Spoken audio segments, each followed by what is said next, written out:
नमस्कार दोस्तों, स्वागत है आप सभी का आपके अपने इस YouTube चैनल पर। दोस्तों, आज की इस क्लास में हम एक बार फिर से आपके लिए उत्तर प्रदेश पुलिस भर्ती 2024 में रीजनिंग का एक दमदार प्रैक्टिस सेट लेकर के आए हैं।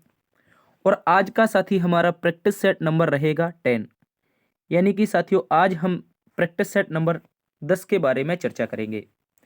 और एक इम्पोर्टेंट सेशन है, याद रखेंगे दोस्तों, यदि आप उत्तर प्रदेश पुलिस की तैयारी कर रहे हैं तो आपके लिए ये रीजनिंग के इम्पोर्टेंट क्वेश्चन साबित होंगे। तो आज के इस क्लास में हम कुछ इस तरह से प्रश्नों का अध्ययन करेंगे, जैसे कि क्वेश्चन नंबर 23 लिखा है, कह रहा है कि चींटियां, तितलियां और कीड़े, इनमें से प्यारे दोस्तों बताना है कि सही वेन आरेख कौन सा बनेगा। वेन आरेख का एक इंपॉर्टेंट क्वेश्चन है और आपके एग्जाम सिलेबस में भी वेन आरेख है, तो क्वेश्चन पूछा जा सकता है। इसके अतिरिक्त हम क्वेश्चन नंबर यहाँ पर देखेंगे 18 को, जो कह रहा है कि निम्न प्रश्न में संख्या 6 के विपरीत क्या होगा। यानी कि एक आपको डाइस दे रखा है जिसकी 3 आकृतियां बनी हैं, 3 अलग अलग प्रारूप दिए गए हैं। उनमें से दोस्तों हमें संख्या 6 का विपरीत ज्ञात करना है कि कौन सा इस संख्या का विपरीत बनेगा। तो पहले दोस्तों आज की एक बेहतरीन क्लास रहने वाली है जिसमें हम रीजनिंग को बिल्कुल शॉर्ट ट्रिक के माध्यम से सॉल्व करेंगे। चलिए शुरुआत करते हैं प्यारे दोस्तों आज की इस क्लास की। आप लोगों के लिए एक इन्फॉर्मेशन है, यदि आप पीडीएफ से पढ़ना चाहते हैं। बहुत सारे स्टूडेंट इसका अनसॉल्व्ड पीडीएफ चाहते हैं, तो यदि आप भी अनसॉल्व्ड पीडीएफ चाहते हैं तो डिस्क्रिप्शन में दिए गए लिंक के माध्यम से आप हमारा टेलीग्राम ग्रुप ज्वाइन कर लीजिए। ठीक है, टेलीग्राम ग्रुप पर पहुंचेंगे, वहां पर आपको डेली के बेसिस पर इंपॉर्टेंट इन्फॉर्मेशन और पीडीएफ के जो नोट्स होते हैं वो उपलब्ध करवाए जाते हैं।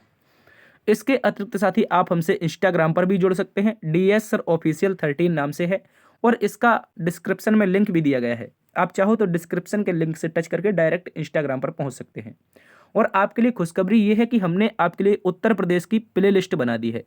क्या बना दी है? प्ले लिस्ट बना दी है। तो आप आसानी से अब अपनी क्लासों को देख पाएंगे, जहां पर एक प्ले लिस्ट आपकी रीजनिंग की रहेगी और उसके साथ साथ एक प्ले लिस्ट आपके यूपी जीके से जो संबंधित क्वेश्चन थे, जीके की प्लेलिस्ट बना दी है। यानी कि यहाँ पर 8 से 10 पार्ट जो हुए हैं वो सारे के सारे अब आपको विधिवत तरीके से प्लेलिस्ट में भी मिल जाएंगे, तो आप वहाँ से भी अपनी तैयारी को मजबूत कर सकते हैं। चलिए शुरुआत करते हैं प्यारे दोस्तों आज के पहले प्रश्न की। आज का पहला प्रश्न क्वेश्चन नंबर 1 है और सादृश्यता से संबंधित प्रश्न है। कह रहा है दोस्तों, जिस प्रकार गूंगापन बोलने से संबंधित है उसी प्रकार डैश स्मृति से संबंधित हो जाएगा। प्यारे दोस्तों यहाँ पर गूंगापन और बोलने का संबंध बताया है। देखो अगर हम इसको समझेंगे तो लिखा है गूंगापन। गूंगापन का मतलब क्या होता है? जो व्यक्ति बोल ना पाता हो। और इसका संबंध बताया है किससे? तो आप लोग याद रखेंगे, इसका संबंध गूंगापन का बताया है किससे? बोलने वाले से। यानी कि एक तरफ व्यक्ति बोल नहीं पा रहा है, दूसरी तरफ कह रहा है बोलने वाला व्यक्ति। तो अर्थात ये क्या है? एक दूसरे के विपरीत हैं, यानी कि अपोजिट हैं। यानी कि दोस्तों कह सकते हैं ये क्या है? विलोम है। तो अब बताओ ऐसा कौन सा विकल्प होगा जो स्मृति का विलोम होगा? तो स्मृति यानी कि किसी चीज को आपको याद रहना, किसी चीज का आपको याद रहना, और अगर आप किसी चीज के बारे में भूल जाते हैं तो उसको कहते हैं स्मृति लोप। क्या कहते हैं? स्मृति लोप। तो हम कहेंगे जो स्मृति लोप होगा, तो इस तरह से हम लिखेंगे स्मृति लोप। स्मृति लोप जो आपका रिक्त स्थान की जगह लेगा, उसके सामने संबंध बनेगा स्मृति से। ठीक है, इस तरह का आपका संबंध ऑप्शन नंबर 2 के अनुसार बन जाएगा। तो ऑप्शन नंबर 2 इसका सही उत्तर है, इसको याद रखेंगे। बढ़ते हैं साथियों आज के अगले प्रश्न की तरफ। अगला प्रश्न है हमारे पास क्वेश्चन नंबर 2। क्वेश्चन नंबर 2 भी एक इंपॉर्टेंट क्वेश्चन है। इसमें हमें बताया है उस शब्द युग्म का चयन करें जो दिए गए शब्द युग्म के समरूप हो। तो प्यारे दोस्तों एक हमें शब्द युग्म दे रखा है क्वेश्चन के अनुसार फ्रांस, और इसके सामने दे रखा है पेरिस। क्या दे रखा है? फ्रांस के सामने साथी क्या दे रखा है? आपका पेरिस दे रखा है। तो आप सभी को पता है, हमने कई बार आपके साथ पढ़ा भी है जीके की क्लास में कि जो फ्रांस है उसका जो कैपिटल है, उसकी जो राजधानी है वो क्या है? पेरिस है। तो अब यहां पर आप बताओ, ईरान रियाल, चीन युआन, भारत मुंबई, क्यूबा और हवाना, बताओ इनमें से सही उत्तर क्या हो जाएगा? देखो भले ही आपको यहां पर क्यूबा की राजधानी पता नहीं है, लेकिन 3 ऐसे ऑप्शन हैं जिनकी आपको राजधानी पता है और आपका चौथा उत्तर आपको पता चल जाएगा। क्योंकि हमने पढ़ा है सर, ईरान की जो राजधानी है वो तेहरान है। क्या है? ईरान की राजधानी तेहरान है। चीन की राजधानी बीजिंग है। क्या है? चीन की राजधानी बीजिंग है। और भारत की राजधानी क्या है प्यारे दोस्तों? नई दिल्ली है। भारत की राजधानी क्या है? तो याद रखेंगे नई दिल्ली हो जाएगी। तो अब देखो यहां पर ना तो ईरान की राजधानी दे रखी है, ना ही चीन की राजधानी दे रखी है, ना ही भारत की। एकमात्र ऑप्शन बचता है क्यूबा की राजधानी हवाना। जिस प्रकार फ्रांस की राजधानी पेरिस है, तो उसी प्रकार साथी क्या हो जाएगी, क्यूबा की राजधानी हवाना हो जाएगी। बढ़ते हैं आज के तीसरे नंबर प्रश्न की तरफ। तीसरा नंबर का प्रश्न एक एमसीक्यू क्वेश्चन है, इसको याद रखेंगे। किस तरह से इसको सॉल्व करेंगे, कुछ बड़े बड़े नंबर हमें दे रखे हैं और हमें ज्ञात करना है साथी इसका सही उत्तर क्या होगा, ये बताइए। तो देखो यहाँ पर 961 है, 992 है और 841 है। तो बताओ कौन सा विकल्प इस रिक्त स्थान का जगह लेगा, इस रिक्त स्थान पर क्या भरा जाएगा। तो देखो इसको हम किस तरीके से सॉल्व करेंगे, इसको हम कैसे सॉल्व करेंगे। हमें पता है जो 961 होता है, देखो साथी हमने आपको बताया है कि आप अगर रीजनिंग और मैथ पढ़ना चाहते हैं, उत्तर प्रदेश क्लियर करना चाहते हैं, तो आपको कुछ स्क्वायर और क्यूब याद रखने होंगे, जिनमें से हमने बताया था कि 25 तक आप स्क्वायर याद रख लो और क्यूब याद रख लो, कहाँ तक, तो 15 तक, ठीक है। लेकिन यहाँ पर स्क्वायर जो दे रखा है याद रखेंगे 961। 961 साथी कितने का स्क्वायर है, 31 का स्क्वायर है। अगर हम 31 के स्क्वायर में 31 ही जोड़ देते हैं, प्यारे दोस्तों जिस संख्या का स्क्वायर कर रहे हैं और उसी संख्या को उसमें जोड़ देंगे, तो याद रखेंगे यहाँ पर हो जाएगा 2, यहाँ पर 9 और 9 2। देखो ये दे रखा है, जो संख्या का स्क्वायर है उसके साथ में स्क्वायर करके उस संख्या को जोड़ देना है। तो देखो 992 यहाँ पर दे रखा है। उसी प्रकार अब 841 के बारे में समझो। 841 बताओ साथी कौन सा स्क्वायर होता है। अगर बात करेंगे 841 की, ये स्क्वायर होता है कितने का, 29 का। कितने का होता है, 29 का होता है। तो यहाँ पर समझो, यहाँ पर समझो, अगर इसी 841 में इस 29 को जोड़ दें, ये 29 का स्क्वायर होता है, तो 29 जोड़ेंगे तो यहाँ पर 0, यहाँ पर 7, यहाँ पर 8। कहने का मतलब है साथी क्या आ जाएगा, 870 आ जाएगा इस प्रश्न का सही उत्तर। और इस बॉक्स में हम क्या फिल कर देंगे, 870 फिल कर देंगे, तो ये संबंध हमारा सही बन जाएगा, ठीक है। इसको याद रखेंगे, एक एक स्टेप हम सोल्व करके चलेंगे, किस तरह से इसको सीखेंगे, बहुत कम समय में रीजनिंग को अच्छे बेहतरीन तरीके से सीखेंगे। बढ़ते हैं आज के अगले प्रश्न की तरफ। अगला प्रश्न भी इंपॉर्टेंट क्वेश्चन है साथी, इसको याद रखेंगे। कह रहा है एक व्यक्ति की ओर संकेत करते हुए मनीषा ने कहा, कोई व्यक्ति है प्यारे दोस्तों, उसकी ओर इशारा कर रही है, कौन, मनीषा कर रही है। वो कह रही है वह व्यक्ति मेरी माता के एकमात्र पुत्री के पिता हैं। तो गौर से समझो, सबसे पहले मैं यहाँ पर अगर मनीषा को रख दूं, अगर मैं साथी कहूं कि आपसे यहाँ पर ये है मनीषा, क्या है दोस्तों, ये अगर मनीषा है, तो कह रही है मनीषा वह जो व्यक्ति है मेरी माता, मतलब कौन, मनीषा की माता। मनीषा की माता यहाँ पर आ जाएगी, मनीषा की माता यहाँ पर आ जाएगी। तो माता है माइनस लगाएंगे, मनीषा लड़की है इसके लिए भी माइनस लगाएंगे। अब देखो, अब यहाँ पर समझो, कह रहा है मनीषा की माता के क्या है दोस्तों, मनीषा की माता की एकमात्र पुत्री। तो मनीषा की माता की एकमात्र पुत्री स्वयं में मनीषा हो जाएगी, और मनीषा के ही पिता हैं, एकमात्र पुत्री के पिता हैं, तो ये मनीषा के ही पिता बन जाएंगे। मतलब यहाँ पर इसके मम्मी पापा आ जाएंगे। तो ये व्यक्ति कौन आ जाएगा, जिसकी ओर इशारा कर रही है, तो पिता है तो इनके लिए लड़का है, प्लस लगाएंगे, मतलब जेंडर अगर मेल है तो प्लस लगाएंगे। तो कह रहा है क्वेश्चन में कहा कि मनीषा उस व्यक्ति से किस प्रकार संबंधित है। अब इंपॉर्टेंट ये बन जाता है प्यारे दोस्तों कि से किसके साथ लगा है, से लगा है इस व्यक्ति के साथ जिस पिता की हमने चर्चा की थी।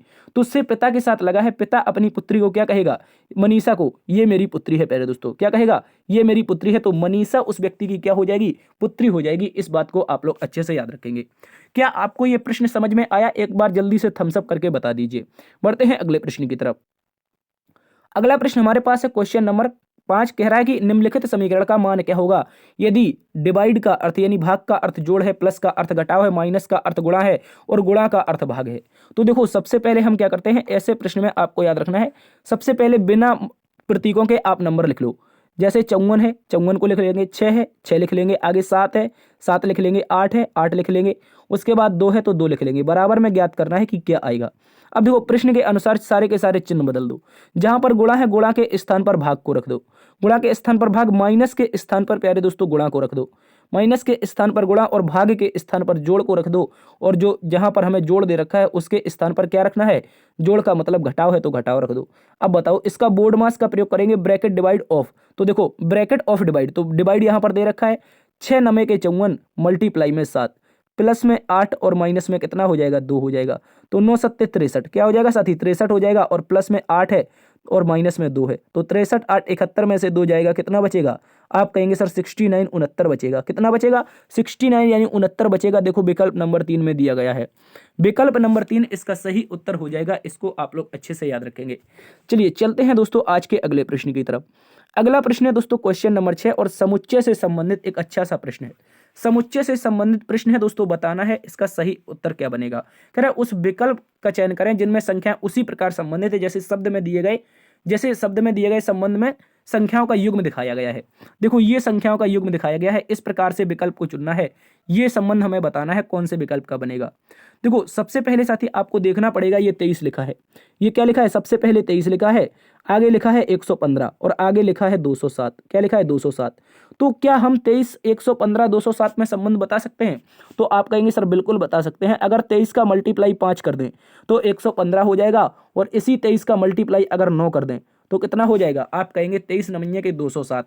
ठीक है, 23 नमन्ये के 207 इस तरह के बन जाएगा। तो अब देखो ऐसा कौन सा विकल्प है साथी, ऐसा कौन सा विकल्प है जो पहले संख्या में मल्टीप्लाई 5 करता हो?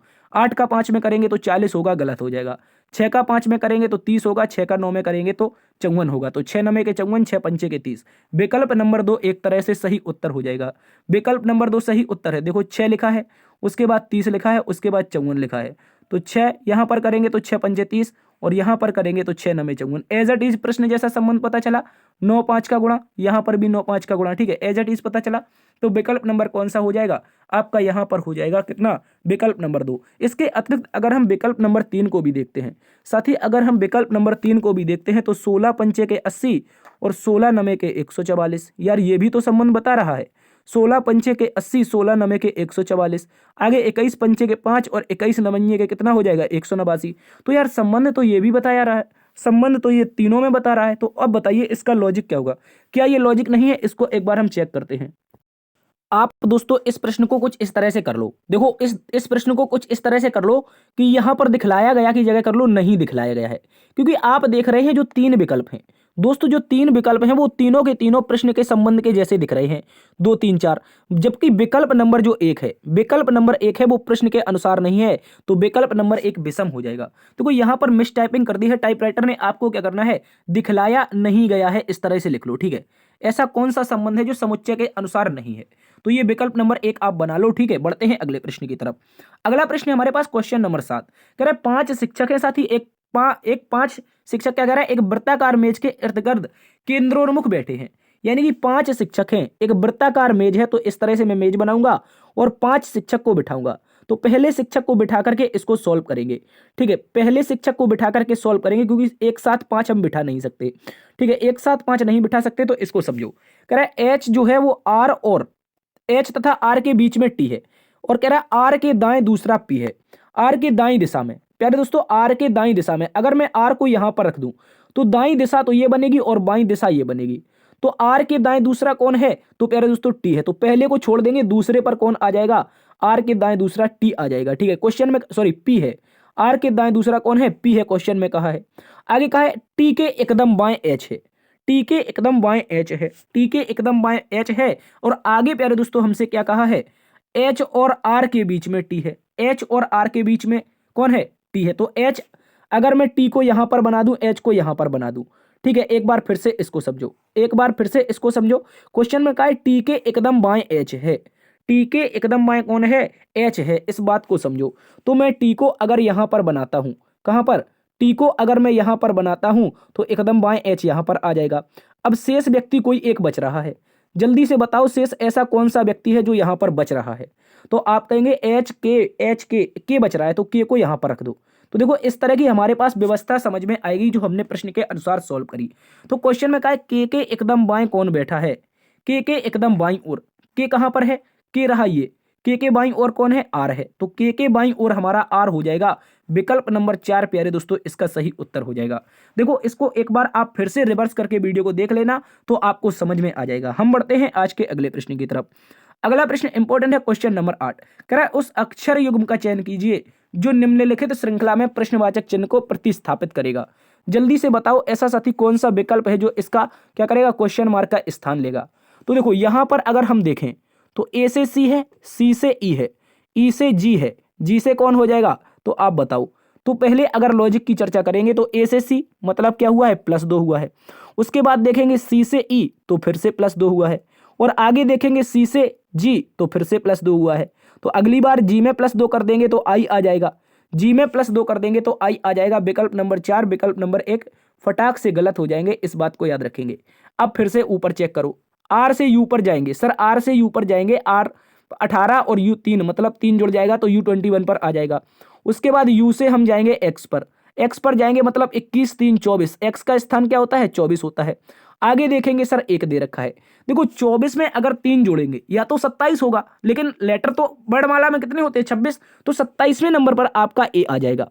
और ए 1 पर होता है तो 3 इसमें जोड़ देंगे तो क्या आएगा, ए 1 पर होता है 3 इसमें जोड़ देंगे तो अगला वाला जो लेटर होगा वो डी आ जाएगा। कहने का मतलब है जो आई और डी बनेगा, आई और डी बनेगा, इस प्रश्नवाचक चिन्ह का स्थान लेगा। इसको आप लोग अच्छे से याद रखेंगे, ये भी इंपॉर्टेंट क्वेश्चन है और ये क्वेश्चन आपके एग्जाम में इस तरह के पूछे जाते हैं।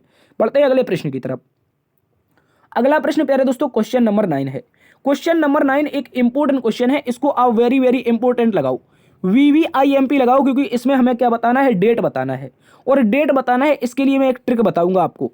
आप सदाबहार चाहो आप हड़प्पा सभ्यता की डेट निकाल सकते हो, सॉरी दिन निकाल सकते हो, कौन सा दिन होगा। ठीक है, जल्दी से बताओ इसका सही उत्तर क्या होगा, पहले आप बताओ फिर मैं आपको एक ट्रिक बताता हूं। आपकी ट्रिक ये है कि आपको इस तरह से लिखना है 400, 400 के बाद लिखना है 300। ये मैं क्यों लिखवा रहा हूं, क्योंकि मैं इसके लिए एक ट्रिक बताऊंगा। उसके बाद लिखना है 200, ठीक है, उसके बाद लिखना है 100। ये चीजें आपको बताएंगे जब कभी हम टॉपिक वाइज पढ़ाएंगे। ठीक है, जब टॉपिक वाइज पढ़ाएंगे तो कैलेंडर में आपको ये ट्रिक बताएंगे। ये ट्रिक अभी शॉर्ट में समझ लो, क्योंकि प्रैक्टिस सेट में क्वेश्चन आ गया। जब भी 400 दिन आते हैं तो उसमें विषम दिनों की संख्या प्यारे मित्र क्या होती है, 0 होती है। और जब भी 300 दिन आते हैं क्या होता है, जब भी 300 वर्ष आते हैं, ठीक है, यहां पर लिख लो वर्ष, ठीक है, यहां पर लिख लो वर्ष, तो यहां पर भी वर्ष हो जाएगा, यहां पर भी वर्ष हो जाएगा और यहां पर भी वर्ष। तो देखो 300 वर्ष होते हैं, इसमें विषम दिनों की संख्या 1 होती है, 200 वर्षों में विषम दिनों की संख्या 3 होती है और 100 वर्षों में विषम दिनों की संख्या 5 होती है।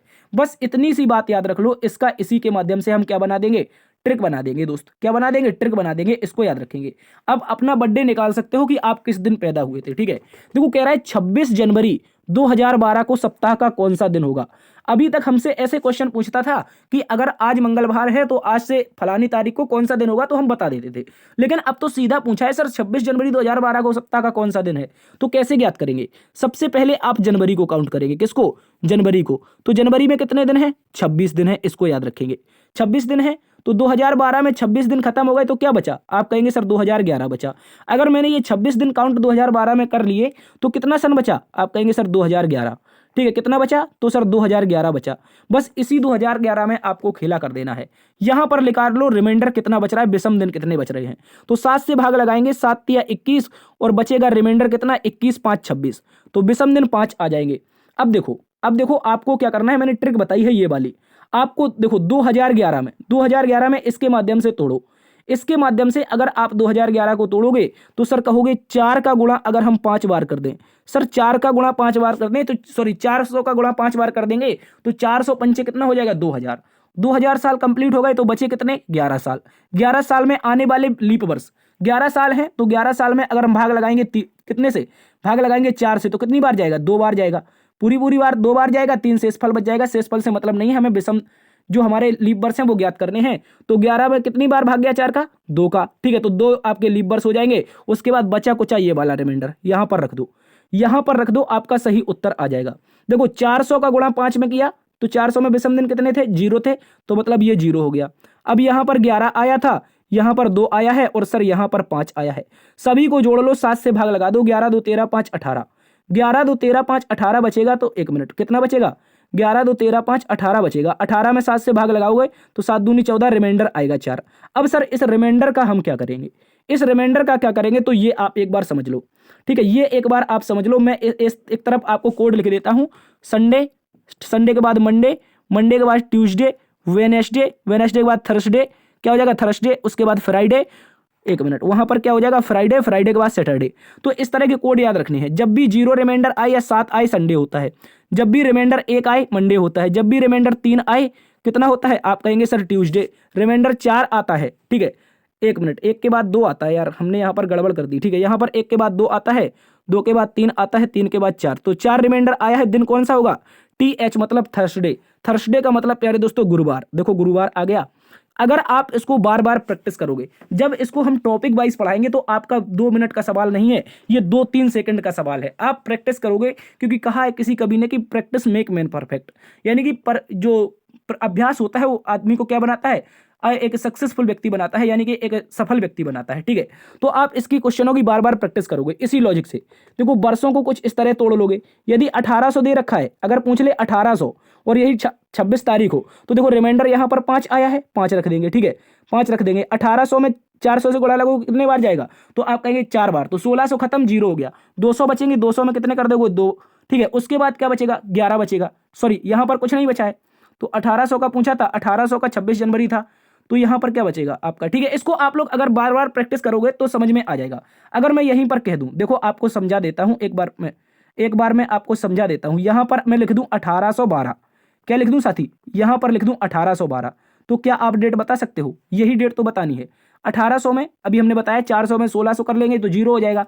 उसके बाद 200 वर्ष बचेंगे, 16 से 2 1800 होता है, ठीक है, 16 से 2 1800 होता है। और यहाँ पर क्या कर लेंगे आप, 3 विषम दिन हो जाएगा, क्योंकि 200 वर्ष में 3 विषम दिन होते हैं। उसके बाद यहाँ पर हमने 26 जनवरी निकाल ली थी, क्योंकि रिमाइंडर 5 था। और उसके बाद यहाँ पर आपका 11 बच जाएगा, तो 11 रख देंगे। लीप वर्ष कितने आएंगे, 2 आएंगे, सभी को काट लो। 1812 में 26 जनवरी 1812 को कौन सा दिन होगा, तो आप कहेंगे सर 7 से भाग लगा देते हैं, 7 से भाग लगा देते हैं, तो 26 जनवरी 1812, ठीक है। यहाँ पर 11, 11 2 13, ठीक है, 11 2 13, 13 13 5 18 3 21, मतलब कौन सा दिन आ जाएगा, रिमाइंडर 0 या 7 आए तो क्या कहेंगे सर आप, संडे। तो 26 जनवरी 1812 को आपका संडे होगा। कुछ इस तरह से आप अपने बर्थडे से, अपने माता पिता के बर्थडे से इस तरह से प्रयास करते रहेंगे तो आपका सफल तरीके से आ जाएगा, ठीक है। बढ़ते हैं अगले प्रश्न की तरफ, आज के अगले प्रश्न की ओर चलते हैं। अगला प्रश्न हमारे पास क्वेश्चन नंबर 10 है। क्वेश्चन नंबर 10 कह रहा है दिए गए विकल्पों में से विषम अक्षरों को ज्ञात करो। तो इसमें कैसे ज्ञात करते हैं, पी को लिख लो 16 पर, डी को लिख लो 4 पर, ठीक है, पहले विकल्प की बात कर रहा हूं। उसके बाद एल को लिख लो 12 पर, और यहां पर आपका क्या है, ई को लिख लो 5 पर, ठीक है। उसके बाद आई क्या होगा आपका, आई हो जाएगा यहां पर 9 पर, ठीक है, आई हो जाएगा 9 पर, और सी हो जाएगा 3 पर, डी हो जाएगा 4 पर, और बी हो जाएगा कितने पर, तो आप कहेंगे सर 2 पर, ठीक है।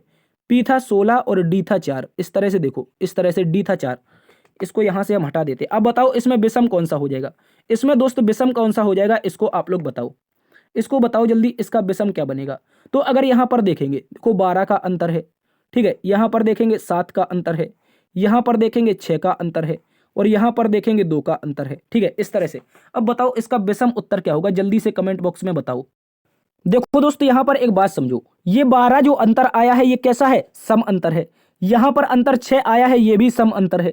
ये 2 आया है, ये भी सम अंतर है। लेकिन इन दोनों के बीच में क्या आया है, 7 अंतर, और ये 7 अंतर क्या है, विषम अंतर है। तो इस तरह का लॉजिक बनेगा, आप लोग अच्छे से याद रखेंगे। ऑप्शन नंबर 2 इसका सही उत्तर हो जाएगा। बढ़ते हैं अगले प्रश्न की तरफ। अगला प्रश्न सीरीज का एक इंपॉर्टेंट क्वेश्चन है, इसको हम किस तरीके से सॉल्व करेंगे, जल्दी से बताओ। इसका क्वेश्चन मार्क के स्थान पर कौन सा नंबर आएगा। देखो अगर बात करते हैं इस प्रश्न की, तो आपको सीधा इसका लॉजिक समझना है। यहां पर हम करेंगे दोस्तों, यहां पर क्या करेंगे, यहां पर हम करेंगे क्या करेंगे, तो आप कहेंगे 5 जो लिखा है इसको हम लिख देंगे 2 का स्क्वायर, 2 का स्क्वायर प्लस 1 लिख देंगे, ठीक है। एक मिनट, इसको क्या लिख देंगे, 2 का स्क्वायर प्लस 1 लिख देंगे। 10 को लिख देंगे सर 3 का स्क्वायर प्लस 1, 3 का स्क्वायर प्लस 1, और यहां पर 26 को लिख देंगे हम क्या, 5 का स्क्वायर प्लस 1, ठीक है। एक मिनट, यहां पर लिख देंगे 5 का स्क्वायर, स्क्वायर और प्लस में 1, प्लस में 1, इस तरह से लिख देंगे, ठीक है, इसको याद रखेंगे। इसके बाद यहां पर ये क्या लिखा है, इस क्वेश्चन मार्क के स्थान पर बताना, उसको छोड़ देते हैं। ये 121 यानी कि 11 का स्क्वायर है सर, 11 का स्क्वायर है और प्लस 1 है, ठीक है, 11 का स्क्वायर प्लस 1। 170 को देखेंगे तो ये सर कितने का, 13 का स्क्वायर है और प्लस 1 है। लेकिन जब आप क्वेश्चन मार्क को देखेंगे दोस्त, जब आप क्वेश्चन मार्क को देखेंगे तो समझो यहां पर जो लॉजिक है, पहले 2 का स्क्वायर प्लस 1 था, फिर 3 का स्क्वायर प्लस 1 था, फिर 5 का स्क्वायर प्लस 1 था, तो अगला वाला क्या नंबर आएगा इसको समझो। और उसके बाद फिर 11 का स्क्वायर प्लस 1 था, और उसके बाद 13 का स्क्वायर। तो आप देखेंगे ये एक अभाज्य संख्याओं का क्रम चल रहा है। ऐसी संख्या जो स्वयं और एक से कटती है अभाज्य संख्या कहते हैं, और अभाज्य संख्याओं की एक सीरीज चल रही है। तो 3 5 के बाद क्या आता है, 7 आता है। तो अगला वाला क्या बनेगा साथी, 7 का स्क्वायर प्लस 1 बनेगा। तो इसको याद रखेंगे, 7 का स्क्वायर प्लस 1 49 प्लस 1 50, देखो विकल्प नंबर 4 में दिया है। तो क्वेश्चन मार्क के स्थान पर क्या आएगा, आप कहेंगे सर विकल्प नंबर 4 50 आएगा। बढ़ते हैं अगले प्रश्न की तरफ। अगला प्रश्न हमारे पास क्वेश्चन नंबर कौन सा है, 12वें नंबर का। कह रहा है यदि कैब को 12 लिखा गया है, फिर फेड को 30 लिखा गया था, हाइट का कोड क्या होगा। देखो कैब में अगर देखेंगे प्लेस वैल्यू सी आपका 3 पर होता है, सी 3 पर होता है, ए 1 पर होता है, और 2 पर हो जाता है आपका क्या, बी। तो इनको क्या करेंगे, आपस में सभी को जोड़ेंगे, इनको सभी को जोड़ेंगे। 3 2 5 1 6 होगा, अपने मन से 2 का गुणा कर दो 12 आ जाएगा, ठीक है, अपने मन से 2 का गुणा कर दो 12 आ जाएगा। उसी प्रकार अब लॉजिक यहां पर चेक करो, एफ होता है कितने पर, 6 पर, ई होता है 5 पर, और डी होता है कितने पर, 4 पर। 6 5 11 4 15, कितना 15, अपने मन से 2 का गुणा कर दो, कितना आ जाएगा, 30 आ जाएगा। उसी क्रम में हम हाइट को देखेंगे, 8 पर कौन होता है, एच, आई होता है 9 पर, डी होता है 4 पर, ई होता है 5 पर। तो 9 8 17 4 21 5 26, 9 8 17 4 21 5 26, 26 में अपने मन से 2 का गुणा, तो 26 दूना का कितना हो जाएगा सर, 52 हो जाएगा। तो इस तरह से 52 इस प्रश्न का सही उत्तर है, विकल्प नंबर 3। इसको आप लोग अच्छे से याद रखेंगे। बढ़ते हैं अगले प्रश्न की तरफ। अगला प्रश्न दोस्तों आपसे कह रहा है, क्वेश्चन नंबर 13 कह रहा है, उस वेन आरेख का चयन कीजिए जो निम्नलिखित वर्गों के बीच में सही संबंध अच्छे से दर्शाता है। तो बताओ, सबसे पहले लिखा है सर चींटियां, उसके बाद तितलियां, उसके बाद कीड़े। चींटियां, तितलियां और कीड़े, तो बताओ इसका सही वेन आरेख क्या बनेगा। तो मित्र सबसे पहले हम आरेख बनाएंगे एक इतना बड़ा सा, और इस आरेख को नाम देंगे कीड़े का। किसका, कीड़ा का। इस आरेख को नाम देंगे कीड़ा का, क्योंकि दोस्तों एक बात याद रखनी है, जो कीड़े होते हैं वो आपकी चींटियां होती हैं और तितलियां भी होती हैं। आप कहेंगे सर तितलियां तो उड़ती हैं, लेकिन इसको कीड़ा क्यों कहा जाता है। देखो तितली कई प्रकार की होती है। आपने एक तितली वो देखी होगी जो लाइट के समय बरसात में निकलती, वो भी तितली होती है, लेकिन उसको तो हम कीड़ा कहते हैं, क्योंकि जो तितली होती है उसके बनने का एक स्पेशल प्रक्रिया होती है, वो कीड़े के माध्यम से तितली बनती है, यानी कि उड़ने वाला कीड़ा। तो आप कहेंगे कीड़े के अंतर्गत सर एक तरफ हमारी चींटी आ जाएगी, एक तरफ हमारी तितली आ जाएगी, यानी कि एक तरफ आंट, एक तरफ बटरफ्लाई। ठीक है, एक तरफ बटरफ्लाई यानी कि BF। ठीक है, बॉयफ्रेंड वाला नहीं है, इसको याद रखेंगे। तो यानी कि जो एक बड़ा सा सर्कल है उसके अंदर 2 सर्कल, एक बड़ा सा सर्कल है, देखो एक इसके अंदर 2 सर्कल आ रहे हैं बड़े से सर्कल के अंतर्गत। ठीक है, इस तरह का आरेख बनेगा, विकल्प नंबर 3 जैसा दिख रहा है। बाद बाकी किसी भी विकल्प में ऐसा आरेख नहीं है। बढ़ते हैं अगले प्रश्न की तरफ। अगला प्रश्न प्यारे दोस्तों यहाँ पर क्वेश्चन नंबर 14 है, करें निम्नलिखित शब्दों को एक तार्किक एवं अर्थपूर्ण क्रम व्यवस्था में व्यवस्थित करें। बताओ, लिखा है कर्नल, फील्ड, ब्रिगेडियर, लेफ्टिनेंट और general. Colonel, field, brigadier, lieutenant और जनरल, जल्दी से बताओ इसका सही उत्तर क्या होगा। इसका जो तार्किक क्रम है वो क्या बनेगा। ये एक आर्मी वाले व्यक्ति की विभिन्न पोस्ट दे रखी है, जल्दी से बताओ इसका सही उत्तर क्या होगा। अगर दोस्त देखो यहां पर हम बात करेंगे इसके क्रम की, तो सबसे बड़ा आर्मी में जो पद होता है वो प्यारे दोस्तों फील्ड मार्शल का होता है। किसका होता है, याद रखेंगे, सबसे बड़ा जो पद होता है आर्मी का वो फील्ड मार्शल का होता है। आपने सर सुना होगा नाम कैप्टन मोनिक्सा का, कैप्टन सैम मोनिक्सा का नाम सुना होगा।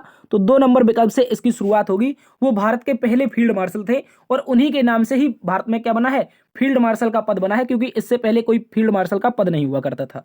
तो देखो सबसे बड़ा पद क्या हो जाएगा, फील्ड मार्शल का पद हो जाएगा। तो फील्ड मार्शल कहां पर, मतलब विकल्प नंबर 2 से शुरुआत होनी चाहिए। एक वाला गलत हो गया और ये 3 वाला गलत हो गया। ठीक है, इसको याद रखेंगे। इसके बाद यहां पर देखो फील्ड मार्शल के बाद जो साथी आपका आता है वो आपका जनरल आता है। कौन आता है, फील्ड मार्शल के बाद जनरल आता है, यानी कि 2 के बाद 5 आएगा। तो यहां पर मैं रख दूंगा जनरल को। किसको रख दूंगा, जनरल को रख दूंगा। अब विकल्प देखो 2 के बाद 5 कहां पर है, दोनों विकल्पों में है। इसके बाद कौन आएगा, जनरल के नीचे जो साथी आता है वो आपका ब्रिगेडियर आता है, इसको याद रखेंगे। तो देखो यहां पर क्या हो जाएगा, ब्रिगेडियर। क्या हो जाएगा, ब्रिगेडियर हो जाएगा। तो देखो 2 के बाद 5, 5 के बाद 3, देखो 2 के बाद 5, 5 के बाद 3, विकल्प नंबर 3 इसका सही उत्तर है। उसके बाद आपका कर्नल आ जाएगा, कर्नल के बाद सबसे नीचे इसमें आएगा लेफ्टिनेंट। ठीक है, कौन आएगा, आपका लेफ्टिनेंट। इसको आप लोग अच्छे से याद रखेंगे। ठीक है, इसको आप लोग अच्छे से याद रखेंगे, कुछ इस तरह का उत्तर बनेगा। बढ़ते हैं साथी अगले प्रश्न की तरफ। अगला प्रश्न क्वेश्चन नंबर 15 है। क्वेश्चन नंबर 15 में कहा है, नीचे दिए गए समीकरणों को सही करने के लिए किन 2 चिन्हों को आपस में बदलना चाहिए। जल्दी से बताओ कौन से विकल्प के 2 चिन्ह बदल दें ताकि हमारा समीकरण सही हो जाए। तो देखो सबसे पहले हम क्या करेंगे, इनको बिना उसके लिख लेते हैं, बिना प्रतीकों के। तो देखो यहां पर लिखेंगे 12, 12 के बाद 1 मिनट प्रतीक हटा देंगे तो 8 आएगा, 8 के बाद फिर 12 आएगा, 12 के बाद क्या आएगा, 12 के बाद हमारा क्या आ जाएगा, 9, 9 आ जाएगा, 9 के बाद 3 आ जाएगा, और बराबर में ज्ञात करना है 9। बराबर में क्या ज्ञात करना है, 9 ज्ञात करना है। तो बताओ कौन से पद। अगर पहले विकल्प की बात करते हैं तो प्लस को यदि डिवाइड से चेंज कर दें, क्या कर दें साथी, प्लस को यदि डिवाइड से चेंज कर देंगे तो माइनस को माइनस रहने देंगे, प्लस के स्थान पर डिवाइड और मल्टीप्लाई के स्थान पर मल्टीप्लाई, और यहाँ पर क्या हो जाएगा हमारा डिवाइड के स्थान पर प्लस। तो देखो अब इसको कैसे सोल्व करेंगे, यहाँ पर करेंगे 12 माइनस में 8 बटे में 12 गुणा में 9। ठीक है, गुणा में कितना हो जाएगा 9 प्लस में 3। ठीक है, इसको समझो।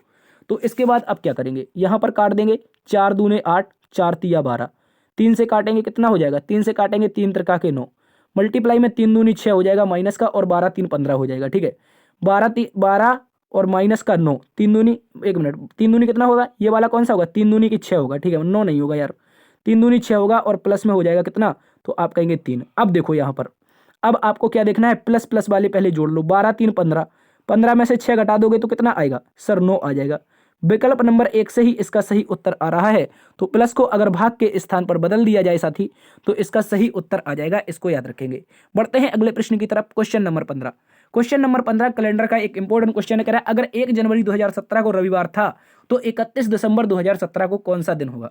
ये सेकंड का क्वेश्चन है। इसकी एक लॉजिक होता है, एक ट्रिक होती है, चाहो तो याद रख लो इसको।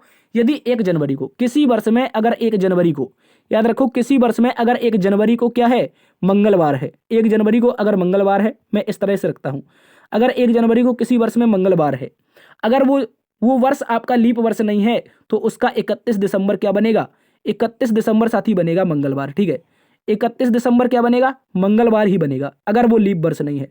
तो अब समझो यहां पर अगर 1 जनवरी मंगलवार है मैंने कहा आपसे, और अगर वो वर्ष लीप वर्ष नहीं है तो उसका 31 दिसंबर भी मंगलवार ही होगा, मंगलवार ही होगा, इस बात को याद रखेंगे।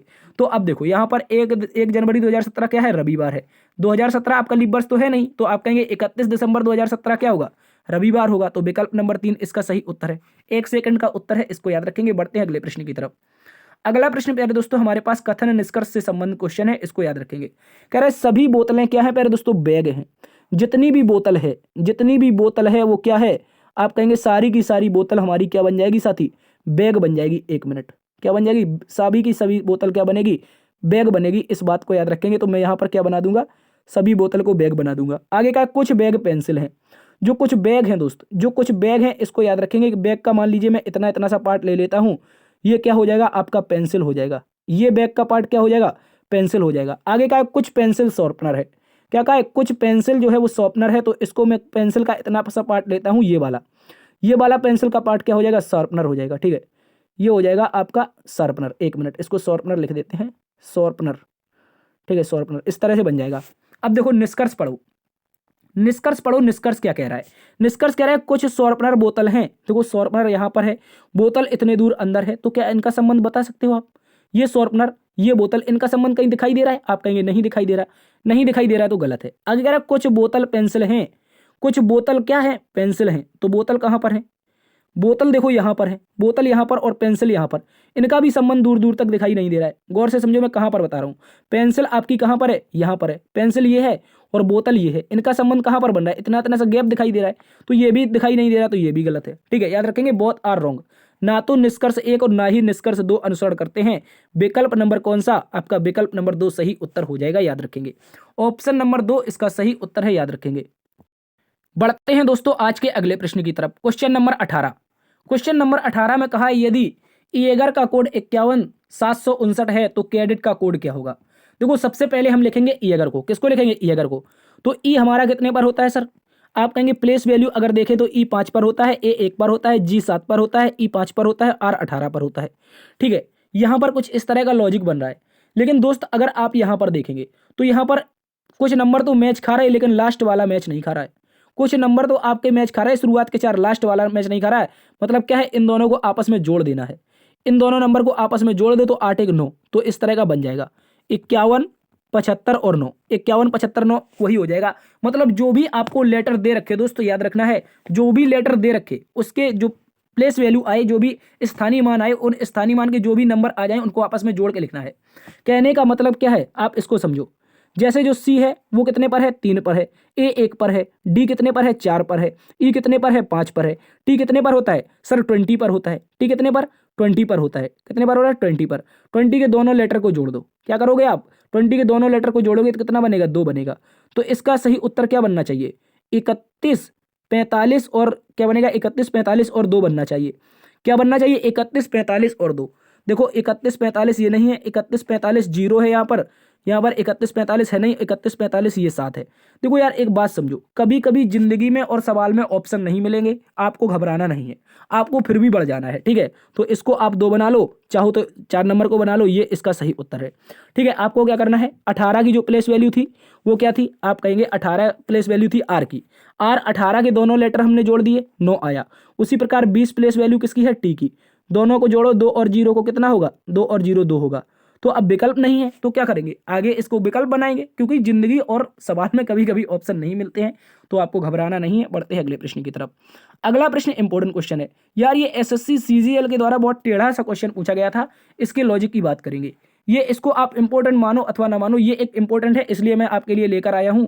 यहाँ पर एसएससी ने पूछा था इस प्रश्न को, उसने एक लॉजिक दिया था दोस्त, उसने एक लॉजिक दिया था, इन 2 नंबर को जोड़ना है।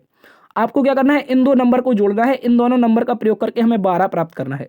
देखो मैं अगर जोड़ दूं 34 को, मैं जोड़ दूं 34 को और 110 को, तो आप कहेंगे 34 10 44, मतलब सर 144 हो जाएगा। और 144 में हम किसी ना किसी तरह 12 ला सकते हैं, किसी ना किसी तरह साथी क्या ला सकते हैं, 12 ला सकते हैं। तो अगर हम इसमें 12 से भाग कर दें तो हमारा 12 आ जाएगा, 12 से भाग कर दें 12 आ जाएगा, इसको याद रखेंगे। किसी ना किसी प्रकार से चाहे जैसे लाओ आप 12 लाओ, ठीक है।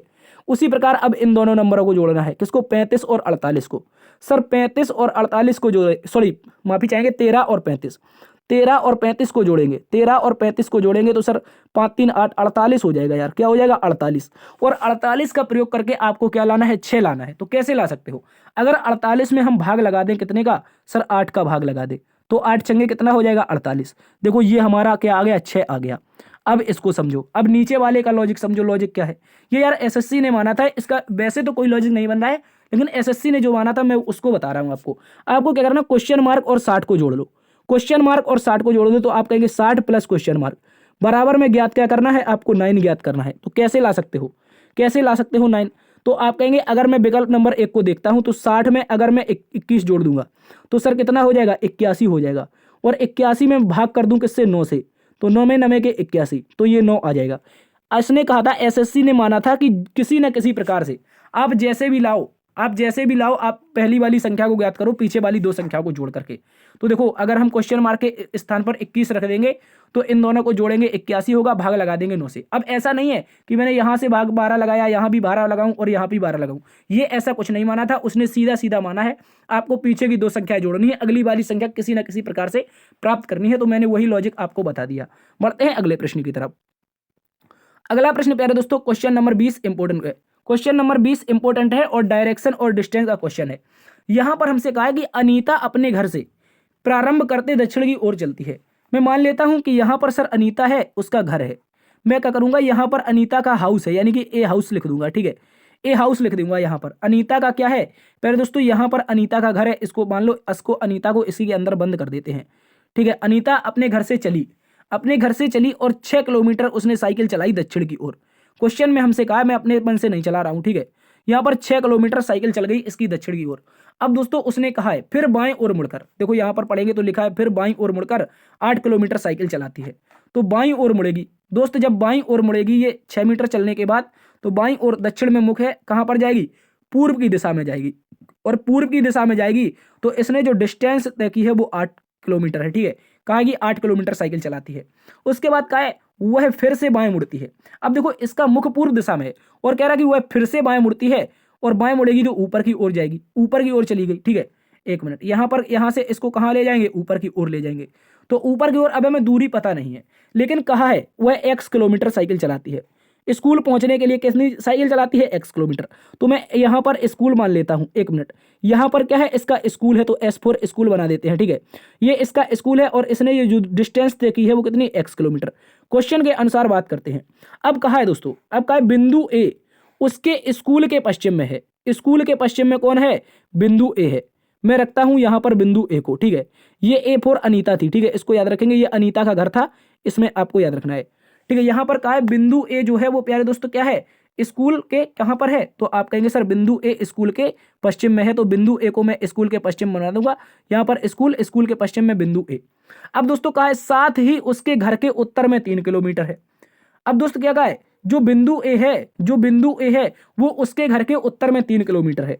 मैं कहूंगा ये उत्तर है और ये बिंदु ए जो है, ये वाला जो बिंदु ए है, ये कितनी दूरी है इसकी, 3 किलोमीटर है। तो कह रहा है एक्स का मान ज्ञात कीजिए। एक्स का मान क्या होगा, देखो ये एक आपको एक तरह का वो बना दिखाई दे रहा होगा, जिसे हम क्या कहते हैं, आप कहेंगे एक आयत कहते हैं, यानी कि सम्मुख भुजाएं समांतर हैं और 90 डिग्री का कोण भी है। तो सम्मुख भुजाएं ये भी समांतर हो जाएंगी, ये भी भुजाएं समांतर हो जाएगी। तो 6 3 जोड़ दो दोनों को, 6 3 जोड़ोगे 9, तो x बराबर कितना आ जाएगा, 9 किलोमीटर आ जाएगा। इंपॉर्टेंट क्वेश्चन था प्यारे दोस्तों, ऐसा प्रश्न आपसे पूछा जा सकता है। मैं सारे के सारे इंपॉर्टेंट क्वेश्चन करवा रहा हूं, ऐसा प्रश्न आपसे पूछा जा सकता है, इसको याद रखेंगे। बढ़ते हैं अगले प्रश्न की तरफ। अगला प्रश्न हमारे पास क्वेश्चन नंबर 21 है। कह रहा है रघु और बाबू जुड़वा हैं, रघु और बाबू। तो मैं यहां पर रख देता हूं रघु को और यहां पर रख देता हूं बाबू को। ये क्या है, दोनों के दोनों जुड़वा हैं, तो ये रघु और बाबू हो गए। कह रहा है बाबू की बहन सीमा है। बाबू की बहन कौन है, सीमा है, तो सीमा को यहाँ पर रख देता हूँ, मैं सीमा को रख देता हूँ, यहाँ पर माइनस लगा दूंगा। 1 मिनट, ठीक है। बाबू की बहन कौन है? बाबू की यहाँ पर बहन आ जाएगी सीमा, तो इस तरह से सीमा को रखो, इसके लिए माइनस लगा दें क्योंकि ये क्या है, एक लड़की है। और रघु और बाबू हमें लग रहा है कि ये लड़के हैं, इनके इसी तरह के नाम है। देखो आजकल लड़के अपने गर्लफ्रेंड को बाबू कहते हैं, लेकिन यहाँ पर वो मैटर नहीं है, आपको समझना है इस प्रश्न को, ठीक है। तो रघु और बाबू नाम लग रहा है कि ये लड़के हैं, मैं मान लेता हूँ, ठीक है। रघु तो और ओरिजिनली लड़का हो गया। आगे का रघु की माँ लक्ष्मी है। पहले दोस्तों जो रघु है इसकी जो माँ है ये कौन है? आप कहेंगे सर क्वेश्चन में कहा है लक्ष्मी है। कौन है? रघु की माँ प्यारे दोस्तों लक्ष्मी बन जाएगी, ठीक है। लक्ष्मी एक महिला है, तो इसके लिए माइनस लगाएंगे। आगे देखो, आगे आप देखेंगे तो कहा है लक्ष्मी का पति राजेश है, तो ये लक्ष्मी की शादी हुई है किससे? आप कहेंगे सर राजेश से शादी हुई है, तो राजेश रघु के क्या हो जाएंगे? पिताजी हो जाएंगे, तो ये इनके लिए प्लस लगा देंगे। आगे हमसे कहा है एक हमने लाइन छोड़ दी यार, एक लाइन छोड़ दी। देखो ये लिखा है रीमा, ये रीमा है यार, सीमा नहीं है, ठीक है। यहाँ पर रीमा है, इसको हटा देते हैं यहाँ से, यहाँ पर इसको रीमा बना देते हैं, ठीक है। यहाँ पर आपकी कौन हो जाएगी? रीमा हो जाएगी, इस बात को याद रखेंगे। तो पीछे हमने लाइन छोड़ दी, रीमा का पति राजन है, तो ये रीमा का पति कौन हो जाएगा? राजन हो जाएगा, तो इसको हम राजन को बना देंगे और इसके लिए प्लस लगा देंगे। क्वेश्चन में कहा है तदनुसार राजेश का राजन से क्या संबंध है? से लगा है राजन के साथ, राजन क्या कहेगा? राजन कहेगा ये रहा राजन, ये रहा राजन। राजन कहेगा मेरी पत्नी, और मेरी पत्नी के भाई की माँ, मतलब मेरे पत्नी की माँ, और मेरे पत्नी के जो पिताजी होंगे वो मेरे क्या हो जाएंगे? पत्नी का पिता कौन होता है सर? ससुर ही तो होता है। पत्नी का पिता ससुर होता है, इस बात को याद रखेंगे, ठीक है। मैंने पीछे की लाइन छोड़ दी थी, रीमा का पति राजन है, उसको बाद में सॉल्व करने के बाद हमारा सही उत्तर ससुर बन जाएगा। बढ़ते हैं अगले प्रश्न की तरफ। अगला प्रश्न कह रहा है उस विकल्प का चयन करें जो तीसरे पद से उसी तरह संबंधित है जिस प्रकार दूसरा पद पहले पद से संबंधित है। तो इसको आप लोग अच्छे से समझो। क्वेश्चन में हमसे कहा है कहां अगर स्थान से संबंधित है तो कब किससे संबंधित होगा। अगर मैं आपको एक छोटा सा लॉजिक बताऊं, मान लीजिए आपका मित्र एक कल्लू है, ठीक है। कौन है? आपका एक मित्र प्यारे दोस्तों कल्लू है, और कल्लू को कहां जाना है? बाजार जाना है, ठीक है। कल्लू को कहां पर जाना है? कल्लू बाजार जा रहा है सब्जी लेने। तो तुमने कल्लू से पूछा कहां जा रहे हो, तो कल्लू से पूछा कहां जा रहे हो, तो कल्लू ने एक स्थान बताया जिसका नाम क्या है? बाजार है। कल्लू से तुमने पूछा कहां जा रहे हो, तो कल्लू बोला कि यार मैं बाजार जा रहा हूं सब्जियां लेने। तो बाजार क्या है? एक स्थान है प्रॉपर, वहां जहां पर वो जा रहा है। अब कल्लू से थोड़ी देर में पूछ लिया कि यार सब्जियां लेने तो मुझे भी जाना है, लेकिन तुम जा कब रहे हो, तो समय बताओ, कब जा रहे हो? कब का मतलब क्या है? कब जा रहे हो? मुझे भी सब्जियां लेने जाना है, मैं भी तुम्हारे साथ चलूंगा। तो कल्लू से तुम कह रहे हो कब जा रहे हो, मतलब समय पूछ रहे हो। कल्लू से क्या पूछ रहे हो? समय पूछ रहे हो। इस ट्रिक के माध्यम से आप देखो, मैंने एक लॉजिक बताया, उसके स्थान से इसका सही उत्तर बन गया। देखो कहां मतलब स्थान से संबंधित है तो कब आपका समय से संबंधित हो जाएगा, इस बात को याद रखेंगे। ऑप्शन नंबर 4 इसका सही उत्तर है। बढ़ते हैं अगले प्रश्न की तरफ। अगला प्रश्न क्वेश्चन नंबर 23 कह रहा है मोमबत्ती अगर रोशनी से संबंधित है तो बादल किससे संबंधित होंगे। देखो मोमबत्ती का कार्य क्या है? रोशनी करना। बादल का कार्य क्या है? आपका वर्षा करना। तो विकल्प नंबर 2 सही उत्तर है। बढ़ते अगले प्रश्न की तरफ। अगला प्रश्न प्यारे दोस्तों हमसे कह रहा है निम्नलिखित प्रश्न में क्वेश्चन मार्क के स्थान पर क्या आएगा। देखो इस बार आपका एक नहीं बल्कि दो क्वेश्चन मार्क हैं, जल्दी से बताओ इसके स्थान पर क्या आएगा।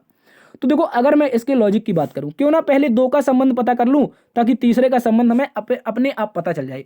तो देखो 69 और 87 का अगर आप गैप देखेंगे यानी कि डिफरेंस देखेंगे, तो सर 69 एक 70 मतलब 1 और 17 वहां पर 18, तो यहां पर डिफरेंस कितने का है? 18 का। अब देखो यहां पर 18 का डिफरेंस बन रहा है, जल्दी से देखो 77 3 17 3 20, मतलब यहां पर डिफरेंस 20 का बन रहा है, तो ये नहीं बनेगा। 17 और 17 में 135 जोड़ेंगे, 117 में 135 जोड़ो, कितने का अंतर आ रहा है? 17 8 25 10 65, मतलब यार ये 18 का बन रहा है। देखो विकल्प नंबर 2 आपका सही उत्तर हो जाएगा। क्या हो जाएगा? विकल्प नंबर 2 सही उत्तर हो जाएगा। तो इन 2 क्वेश्चन मार्क के स्थान पर पहले में एक का आपका आ जाएगा 117, दूसरे में आ जाएगा 135। क्या आ जाएगा? 135 आ जाएगा, दोनों का डिफरेंस 18 बन जाएगा, ठीक है। बढ़ते अगले प्रश्न की तरफ। अगला प्रश्न 25 नंबर क्वेश्चन में कहा है उस वेन आरेख की पहचान कीजिए जो दिए गए वर्गों के बीच में सर्वोत्तम ढंग से दर्शाता है। तो बताओ शुक्र ग्रह और सूर्य। क्या पूछा है? शुक्र ग्रह और सूर्य में बताओ कौन सा वेन आरेख बनेगा। तो मैं अगर बात करता हूं सबसे पहले शुक्र की, तो आपका वो मैं यहां पर लिखूंगा शुक्र, और शुक्र के लिए एक सर्कल बना दूंगा, ठीक है। शुक्र क्या है प्यारे दोस्तों? आप कहेंगे शुक्र पृथ्वी की बहन है, लेकिन शुक्र पृथ्वी की बहन होने से पहले एक ग्रह भी तो है। आप कहेंगे बिल्कुल सर, तो शुक्र क्या है? एक ग्रह है, ठीक है। शुक्र क्या है? एक ग्रह है। लेकिन सूर्य क्या है? आप कहेंगे सूर्य एक तारा है, तो तारा अलग हो जाएगा, ये ग्रह के अंतर्गत नहीं आएगा। तो इस तरह का आरेख बनेगा। इस तरह का आरेख जब देखेंगे तो विकल्प नंबर 2 एकमात्र ऐसा विकल्प है जो सेम क्वेश्चन के अनुसार आपका आरेख बना रहा है, बल्कि कोई आरेख अन्य नहीं बन रहा है। तो इस तरह का आरेख बनेगा। जो शुक्र होगा वो ग्रह के अंतर्गत आ जाएगा, सूर्य एक तारा है तो अलग चला जाएगा, ठीक है। बढ़ते हैं अगले प्रश्न की तरफ। Question number 26, question number 26 important question है। कह रहे हैं निम्नलिखित प्रश्न श्रृंखला में क्वेश्चन मार्क की जगह पर आने वाली संख्या का चयन करें। कह रहे हैं 40 है, 37 है, 43 है, 34 है और 46 है क्वेश्चन मार्क। मैंने आपको बताया है पिछली 3-4 क्लास में निरंतर बता रहा हूं, यदि एक बड़ी संख्या के बाद छोटी संख्या आती है, फिर बड़ी संख्या आती है, फिर छोटी संख्या आती है, फिर बड़ी संख्या आती है और फिर छोटी संख्या आएगी, तो ऐसी स्थिति में आपको डरना नहीं है, बिल्कुल भी नहीं घबराना है। आपको अल्टरनेट अंतर देख लेना है। क्या देखना है? अल्टरनेट अंतर।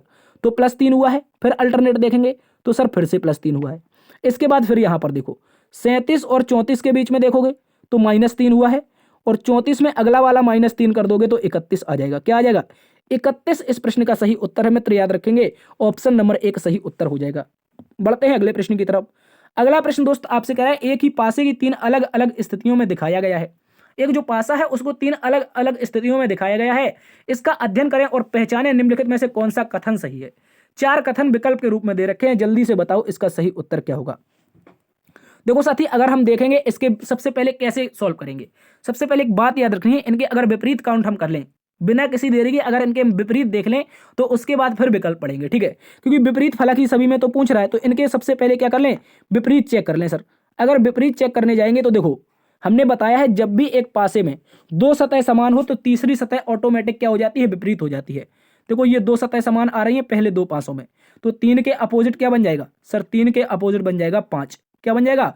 आप कहेंगे सर 3 के अपोजिट 5 बन जाएगा, इसको याद रखेंगे। अब क्या करेंगे? देखो इसमें 2 सतह समान आ रही हैं, इसमें 2 सतह समान आ रही हैं, तो 6 के अपोजिट क्या बनेगा मित्र? तो आप कहेंगे 6 के अपोजिट सर 1 बन जाएगा, तो मैं रख दूंगा 6 के अपोजिट 1। अब बताओ ऐसी कौन सी संख्या बची, ऐसी कौन सी संख्या बची जो अपोजिट आ सकती है? जल्दी से बताओ ऐसी कौन सी संख्या बची जो अपोजिट आ सकती है। तो आप कहेंगे सर पासे में 6 फलक होती, गिनती 6 तक होनी चाहिए, लेकिन 2 संख्याएं कहीं ना कहीं मिसिंग लग रही हैं। एक संख्या इसमें 2 नहीं है, 1 नहीं है, 4, तो ये अपोजिट हो जाएंगी। अब पढ़ो, अब निष्कर्षों को पढ़ो, अब ऑप्शन को पढ़ो, कौन सा ऑप्शन सही है कौन सा ऑप्शन गलत है। पहले में लिखा है कि एक 4 के विपरीत फलक पर स्थित है। यार एक तो 6 के विपरीत फलक पर आ रहा है, तो ये वाला गलत हो गया। आगे कह रहा है 3 6 के विपरीत फलक पर स्थित है। 3 तो यार 5 के विपरीत फलक पर है, तो ये वाला भी गलत हो गया, ठीक है। 6 1 के विपरीत फलक पर स्थित है, तो देखो 6 1 के विपरीत फलक पर स्थित है, मतलब विकल्प नंबर 3 क्या हो जाएगा? सही उत्तर हो जाएगा। 6 1 के विपरीत फलक पर है। क्वेश्चन नंबर अगर विकल्प नंबर 4 में देखेंगे तो 5 2 के बताया है, लेकिन 2 तो 4 के आ रहा है, तो मतलब ये विकल्प भी गलत हो जाएगा, ठीक है। तो विकल्प नंबर आपका सी यानी कि 3 सही होगा। बढ़ते हैं अगले प्रश्न की तरफ। अगला प्रश्न इंपॉर्टेंट क्वेश्चन है, कह रहा है दी गई आकृति में कितने त्रिभुज हैं? How many triangle in this figure? जल्दी से बताओ, जल्दी से बताओ कितने फिगर हैं। तब तक मैं आपको एक ट्रिक बता देता हूं, ये वाली ट्रिक हर क्लास में बताता हूं। 1 2 तो बराबर में 3 कैसे आया है? नए स्टूडेंट अगर जुड़े हैं आप तो आप समझो पहला वाला त्रिभुज ये है, दूसरा वाला त्रिभुज ये है, और दोनों को मिलाकर कोई जो बनेगा वो तीसरा वाला त्रिभुज। तो सीधा नंबर दे देते हैं, जब भी एक त्रिभुज को 20 से काटा जाता है एक आधार और एक शीर्ष के माध्यम से, तो 1 और 2 करेंगे तो आप कहेंगे सर 3 हो जाएगा। कितना? 3 ट्रायंगल पता चलेंगे, इस बात को याद रखेंगे। तो यही तो हम बता रहे हैं, यही ट्रिक तो बता रहे हैं मित्र यहाँ पर। तो आप कहेंगे सर 1 और 2 यही तो काटा गया है, ये शीर्ष रहा और ये आधार रहा, तो आप क्या कहेंगे? सर यहाँ पर हमें जो इस बिंदु से मिलेंगे कितने त्रिभुज मिलेंगे? तो आप कहेंगे सर 3 मिलेंगे। तो जल्दी से मैं यहाँ पर लिख देता हूँ, इस बिंदु से आपके 3 कितने हो जाएंगे? ट्रायंगल हो जाएंगे। उसके बाद समझो, उसके बाद देखो एक ट्रायंगल हमें ये दिखाई दे रहा है, दिखाई दे रहा है, एक ट्रायंगल इसके अपोजिट दिखाई दे रहा है, तो इसमें कितने मिल गए? 2 मिल गए। उसके बाद सर एक यहाँ पर दिखाई दे रहा है, एक यहाँ पर दिखाई दे रहा है, ये दोनों के दोनों दिखाई दे रहे हैं। आप कहेंगे बिल्कुल सर दिखाई दे रहे हैं, तो 2 यहाँ पर मिल गए, ठीक है, 2 यहाँ पर मिल गए। उसके बाद अभी और ट्रायंगल बाकी है, अभी और ट्रायंगल कौन बाकी है? एक ट्रायंगल ये मित्र बाकी है, ये वाला अभी हमने काउंट नहीं किया है। एक जस्ट इसके अपोजिट भी तो बाकी है, ये वाला भी काउंट नहीं किया है, तो मतलब 2 यहाँ से मिल गए। तो कितने हो गए? सर जल्दी लिखो, 2 + 2 और +2 और नीचे के +3, 1 मिनट, प्लस में 3, तो कितने हो गए? 2 3 6 3 9। क्या 9 सही उत्तर है? नहीं है यार, एक अभी हमने छोड़ दिया है, उसको भी अभी काउंट करके बताएंगे। देखो मैं अगर इसको एक आधार बनाता हूँ इसको, तो इसका एक ये भी तो आपका ट्रायंगल बनेगा, ये वाला ट्रायंगल भी तो बनेगा साथी, ये वाला भी तो बनेगा, तो कहेंगे सर एक ये मिल गया, तो 9 में एक और जोड़ दो, टोटल ट्रायंगलों की जो संख्या आएगी वो 10 आएगी। 10 आएगी तो विकल्प नंबर 1 इसका सही उत्तर हो जाएगा, इसको याद रखेंगे। क्या हो जाएगा? विकल्प नंबर 1 सही। बढ़ते अगले प्रश्न की तरफ। अगले प्रश्न में कहा निम्नलिखित प्रश्न में सही दर्पण प्रतिबिंब ज्ञात करो। तो वो दर्पण प्रतिबिंब पूछा है और हमें बताना है कि इसका सही दर्पण प्रतिबिंब क्या होगा। तो समझो, जो वस्तु दर्पण के नजदीक होगी वो दर्पण के हमेशा नजदीक बनेगी। जैसे ये 7 दर्पण के नजदीक है, तो 7 आपका दर्पण के नजदीक ही इस तरह का बनेगा। देखो ये उल्टा 7 है, ये उल्टा 7 है, ये उल्टा 7 है, 3 विकल्प पहले ही नंबर से कैसे हो गए, गलत हो गए। तो विकल्प नंबर यहाँ पर हमारा क्या हो जाएगा, ये वाला सही उत्तर हो जाएगा, यानी विकल्प नंबर 3। ठीक है, विकल्प नंबर 3 सही उत्तर हो जाएगा। इस बात को आप लोग अच्छे से याद रखेंगे। देखो दर्पण से सबसे दूर क्या है, जी है, तो दर्पण से सबसे दूर यहाँ पर भी जी दिखाई दे रही है। ठीक है, इस तरह से याद रखेंगे, क्या हो जाएगा आपका 3 नंबर सही है। अगले प्रश्न की ओर बढ़ते हैं। अगला प्रश्न एक और इंपॉर्टेंट क्वेश्चन है दोस्तों। यहाँ पर कह रहा है कि चार संख्याओं, यहाँ पर संख्याओं के 4 युग्म दिए गए हैं, जिनमें से 3 किसी न किसी तरह से समान है और एक असमान है। उस असमान संख्या युग्म का चयन करें। जल्दी से बताओ कौन सा असमान हो जाएगा। तो अगर मैं इसके लॉजिक की बात करता हूं तो पहले विकल्प को देखो। पहले विकल्प में दे रखा है 21, 21 का कर देंगे स्क्वायर। प्यारे दोस्तों 21 का स्क्वायर कर देंगे तो कितना होता है, 441। इसमें अपने मन से 4 घटा दो। क्या कर दो, अपने मन से मित्र 4 घटा दोगे आप लोग। ठीक है, 4 घटा दोगे तो कितना हो जाएगा, 21 का संबंध हमारा 437 से बन जाएगा। 41 में से 4 जाएगा, कितना बचेगा, 437 ही तो बचेगा। तो देख लो आप लोग। ठीक है, इसके बाद दोबारा में देखो 33, आपको याद होना चाहिए ये स्क्वायर। ठीक है, याद होंगे तो 33 का स्क्वायर हमें पता है सर। 33 का जब स्क्वायर देखते हैं, जब नहीं आता है तो 33 का 2 बार गुणा कर लो, लेकिन हमें तो आता है तो हम बता देंगे। 33 का स्क्वायर आपका 10 नवासी होता है। कितना, 10 नवासी होता है। और 10 नवासी में 4 चला जाएगा तो 33 का संबंध किससे बन जाएगा, आप कहेंगे सर 33 का संबंध बन जाएगा 10 किससे, 1085 से। और देखो 1085 वाला संबंध ही तो यहाँ पर दे रखा है। तो विकल्प नंबर 2 हो गया। ठीक है, अपने मन से 4 घटाया है, इस बात को याद रखेंगे। आगे देखो, अब यहाँ पर देखो कह रहा है 11, 11 का अगर स्क्वायर करेंगे सर, 11 का स्क्वायर कितना होता है, आप कहेंगे सर 121 होता है। अपने मन से 4 घटाओगे, अपने मन से 4 घटाओ दोगे कितना बचेगा, 117 बचना चाहिए। 11 के सामने 117 बचना चाहिए। देखो 118 दे रखा है तो ये विषम हो गया।